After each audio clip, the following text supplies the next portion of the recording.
À l'horizon du troisième trimestre 2025, le secteur de la santé devrait présenter un paysage fortement contrasté. Alors qu'une légère contraction des bénéfices globaux est anticipée pour la fin de l'année, cette moyenne masquera des trajectoires de performance radicalement opposées entre les différents sous-secteurs. Les principaux moteurs de croissance proviendront sans conteste des entreprises pharmaceutiques dont les bénéfices devraient connaître une expansion significative. Cette performance sera portée par une demande robuste pour les médicaments phares existants ainsi que par le lancement de nouveaux traitements à fort potentiel. Des leaders innovants comme Eli Lilly, protégés par de solides portefeuilles de brevets, devraient continuer à surperformer.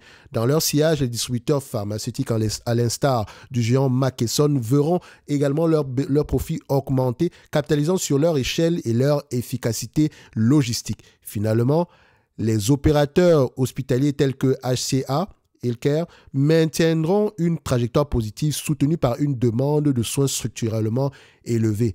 En revanche, un scénario bien plus difficile se dessine pour le segment de l'assurance santé qui anticipe une forte contraction de sa rentabilité. Une utilisation des services de santé plus élevée que prévu, combinée à une tarification des primes qui s'avérera insuffisante pour couvrir les coûts, pèsera lourdement sur les marges des assureurs, y compris pour les leaders comme UNH.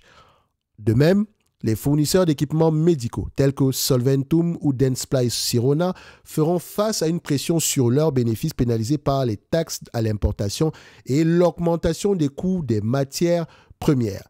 La situation s'annonce plus nuancée pour d'autres segments. Le secteur de la biotechnologie devrait connaître un léger recul de ses bénéfices, même pour les acteurs majeurs comme Amgen. La hausse des coûts de production et des dépenses réglementaires devrait comprimer les marges. Une dynamique similaire est attendue pour les fournisseurs d'équipements et de services de laboratoire comme Thermo Fisher Scientific. Bien que leurs coûts soient impactés par les taxes, une demande soutenue pour les produits de recherche devrait néanmoins tempérer cette pression et limiter le repli de leur rentabilité.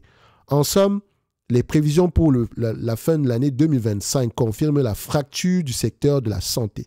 D'une part, les industries pharmaceutiques, la distribution et les services hospitaliers afficheront une résilience et une croissance solide tirant parti de leur pouvoir de tarification et de leur efficacité opérationnelle.